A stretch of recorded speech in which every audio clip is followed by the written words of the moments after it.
किसी चीज के लिए आदमी जो है करता है कि भाई हम इस चीज को कर रहे हैं तो हमें क्या पुण्य फल मिलेगा, क्या पुण्य फल मिलेगा। हमारे मन को संतुष्टि मिलती है, हमें संतुष्टि मिलती है, हमारे समाज को संतुष्टि मिलता है, हमारे परिजन को संतुष्टि मिलता है।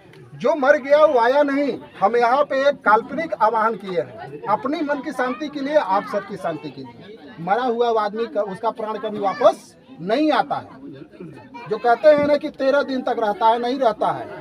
एक तरफ उनका जो है गीता कहता है कि मरने आत्मा अजर अमर है, मरने के बाद वो तुरंत दूसरे शरीर में प्रवेश कर जाता है। दूसरे तरफ उन्हीं का एक ग्रंथ है, वो कहता है कि 13 दिन तक आत्मा भटकता है। तो उन्हीं का लिखा हुआ दोनों ग्रंथ है, दोनों ग्रंथ में कौन सही है कौन गलत है जरा वही बता दें। एक तरफ आप कहते हो कि आत्मा निकलता है शरीर से, तुरंत दूसरे में प्रवेश कर जाता है। दूसरे तरफ आप कहते हो कि 13 दिन तक आत्मा भटकता है। कैसे भटकता है?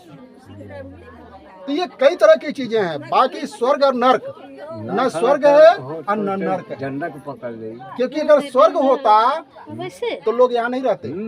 हमारा एक बित्ता जगह जमीन है उसको लूट लेते हैं। स्वर्ग रहता तो यहाँ रहते लोग, कि स्वर्ग में जाते। और आज तक किसने बताया कि स्वर्ग है? अभी ना जो है सुनीता विलियम उतरी है, अभी उतरी है, वो तो कोई स्वर्ग नहीं पाई। तो स्वर्ग कहीं कुछ नहीं है। ये हमारे अंदर एक भ्रम जाल है, हमको भ्रमित करते हैं और हमसे लेते हैं। हुआ क्या है देखिए, हमारी आदिवासी परंपरा में सबसे पहले अनाज का विकास हुआ। सबसे पहले अनाज का विकास किसने किया? आदिवासी ने किया। और उसको जो है खाया किसने? सब लोगों ने खाया। जाता किसने बनाया? आदिवासी ने बनाया। हल किसने बनाया? बैलगाड़ी किसने बनाया? आदिवासी ने बनाया। जूता किसने बनाया? आदिवासी ने बनाया। खुम्भर किसने बनाया? छाता किसने बनाया? आदिवासी ने बनाया। और उसका उपयोग आज आम पब्लिक कर रहा है। हमारा कोई गिनती नहीं है। वैज्ञानिकों में हमारा जो है कहीं नाम निशान नहीं है, क्योंकि हमें विलुप्त कर दिया गया। तो ये सारी चीजें हैं। तो कहीं भी स्वर्ग नर्क नहीं है। ये हमें भ्रम भ्रांति का एक जो है बहुत बड़ा पाठ पढ़ाते हैं। और कोई भी, मैं इस काम को आपके यहाँ करा रहा हूँ इसके मतलब में मत समझिएगा। मैं सन 2013 से इस काम को कर रहा हूँ और सबसे पहले मैं अपने घर में शुरुआत किया। अगर कोई कहता है कि नाई लगाना जरूरी है, धोबी लगाना जरूरी है, कोई जरूरी नहीं है।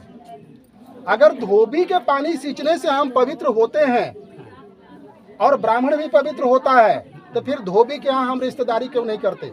वो तो पवित्र है ना। वो तो पानी सींच दिया तो हम पवित्र हो गए। तो उससे ज्यादा पवित्र, उससे ज्यादा बड़ा तो कोई जाते नहीं है।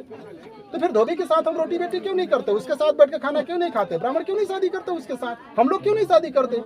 धोबी से क्यों छुआछूत करते हैं? कहते हैं चमारे घर का नून मांग के खा ले, धोबियाने का नून क्यों? कभी हिचकी औरत कहला धोबिया का नून चुराए कारे, ये कहते हैं। मतलब धोबी का नून भी नहीं खाना है। और वही धोबी पानी सींचता है तो हम पवित्र कैसे होते हैं? हमारे कुआं का, नदी का, नाला का पानी सींच देता है, वो पवित्र होता है। अब बस उसके बाद वो दोषी है। अगर कहेंगे कि अभी बैठा के यहाँ साथ में पात में खाना खिलाए, तो समाज कहेगा नहीं भाई धोबी है, कैसे खिलाएंगे? पानी सींच दिया, आप पवित्र हो गए, और साथ में बैठ के खाना खाने में वो दोषी हो गया। ये हमारे अंदर की भ्रम जाल है, इसलिए चीज को हटा देना चाहिए। अब बहुत जगह धोबी का बहिष्कार हो चुका है। नाई बाल छिलता है, बाल छिलाना जरूरी है, लेकिन मरनी में बाल छिलाना एक जो है अपशकुन है। कारण क्या है? लोग कहते हैं कि टोपी पहनाना, टोपी लगा दिया, टोपी पहना दिया, मतलब मूर्ख बना दिया। हमें क्या करते हैं कि ये लोग टोपी पहना करके हमारा एक चिन्हित करते हैं। पहले समय में चिन्हित करते थे, ठीक है। 57 गज की दूरी में जिसके घर मर जाता था, 57 गज की दूरी में वो चलता था। और सर मुड़ाने का कारण वहीं से चला कि तुम्हारा पहचान हो कि तुम्हारे घर में कोई मरा है, जिससे पहचान हो जाए। पहचान के लिए ये चीज किया गया था, ठीक है। तो ये चीज गलत है। जैसे कहते हैं ना कि जो है अगर ये चीज नहीं होगा तो हम मूछ मुड़ा देंगे, मतलब एक चैलेंज हो गया। मतलब हमारे घर में ये पिताजी हमारे मर गए तो हम क्या मन्नत माने थे कि बाल छिला दें। और अगर बाल में दोष मानता है समाज, तो फिर पूरे बाल में दोष है शरीर के। और घर की महिलाएं, माताएं, बहनें हैं, उनके शरीर में भी बाल होता है, वो भी दोषी है। उनका भी बाल छिलाना चाहिए, क्योंकि खाली पुरुष के बाल में दोष नहीं है। अब पुरुष के बाल में दोषी है तो यहाँ पे ये चुटकी क्यों रखा गया? पूरे बाल को जो है साफ होना चाहिए ना, तो चुटकी क्यों रखा हुआ है? दोष तो अभी भी बना हुआ है। तो ये भ्रम भ्रांति मिथ्या है, झूठा है। इस चीज को जो है समाज से बाहर करना चाहिए। गलत है, गलत चीज का हमेशा विरोध करना चाहिए।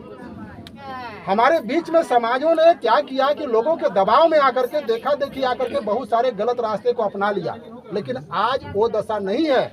जो पुस्तक वो पढ़ता है वही पुस्तक हम भी पढ़ते हैं। जिस जगह पे वो जाता है वही जगह पे हम भी रहते हैं। जितना ज्ञान उसके पास है उसके बराबर नहीं तो उसके आसपास ही हमारे पास भी ज्ञान है।